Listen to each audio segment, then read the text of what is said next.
చిత్ర పరిశ్రమలోకి ఎన్నో కలలతో అడుగుపెట్టి అనుకున్నది సాధించి ఉన్నత స్థానాన్ని చేరుకున్నవారు కొందరైతే, విధి అనుకూలించక అనుకున్నది సాధించలేక ఆశలు నీరుకారి జీవితాన్ని నాశనం చేసుకున్నవారు మరికొందరు ఉన్నారు.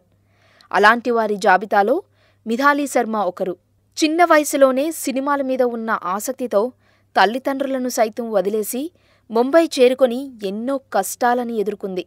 మొదట మోడలింగ్ రంగంలోకి అడుగుపెట్టిన ఆమె ఆ తర్వాత ఓ భోజ్పురి చిత్రంలో హీరోయిన్గా అవకాశం రావడంతో ఆమె ఆనందానికి అవధులు లేకుండా పోయాయి.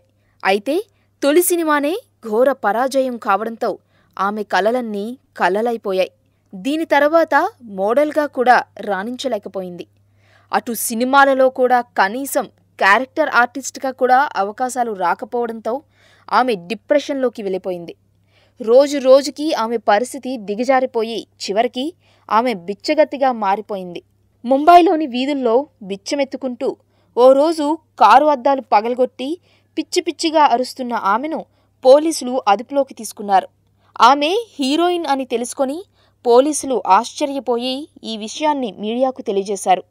కొంతకాలం తర్వాత మామూలు స్థితికి చేరుకున్న ఆమె తన దీనగాథను మీడియాతో పంచుకుంది.